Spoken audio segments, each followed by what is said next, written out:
Yeah, I mean, and then in regard to that as well, some of these, what do parents do, or if their young person is sort of involved in high performance sport, or Yeah, that's a big thing, isn't it? yeah, like the expectations of the Yes, team, of the yes. of coaching. That's right, that's right. And again, it's one of those things that it can be a real trigger in the first instance of the eating disorder, because the young person thinks, if I just lose a bit of weight, I'll run that much faster. Yeah. Or if I eat more healthily, I'm going to be that much better. And, Yes. and in fact, their performance gets worse because Yes. they're lower in energy, Yes. and they don't. And so there's actually a category called reduced energy deficiency syndrome. Right. And it's separate from anorexia. Mhm. I do have some suspicions that it's just another term for anorexia, but that I think in the first instance it is about recognizing for athletes they can fall off that healthy weight range quite quickly Right. without trying. They Mhm. didn't go into it to lose weight, they're just trying to be healthy, or they're just trying to, and they just didn't eat enough for the amount of output they're doing. Mhm. There was a great article in the Christchurch Press some time ago about the New Zealand rowers, the international Right. team, and how they ate their way to the top, and they realized how much more calorie into, I think it was something like 8,000 calories they were eating a day Right. to get to, and they just The output. smashed it. They, and so recognizing that in the Rett syndrome that can happen is, for girls in particular, they lose their periods, and then there's a huge impact on their bones, and it can lead to low bone density and osteoporosis.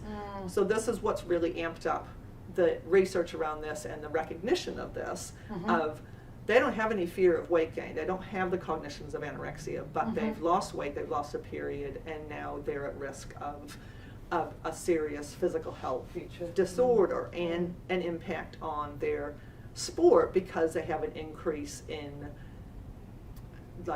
stress fractures, the impact on their bones of not being healthy enough, and that reduced bone density. So there is more material out there, and people can look up more about that. But in terms of at school, if it is, still can be anorexia within the sporting environment, and so still approaching, the coach needs to know, the PE teacher needs to know, and they need to know the importance of both the amount of energy they need, but also they often need to take a break, which is really hard.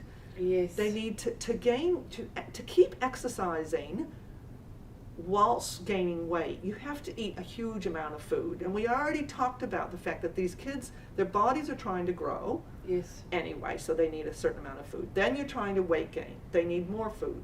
And then they're trying to exercise, they need more food. Yes. And so and if they're physically compromised, they do need to stop. They need to stop all exercise.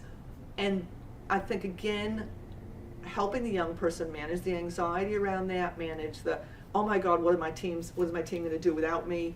That kind of thing, and saying, look, actually, you might have to let go of this. Social pressure. Let go of this year, you've got next year. Yeah. Or let go of this month, and we'll come back to it next month. Yeah.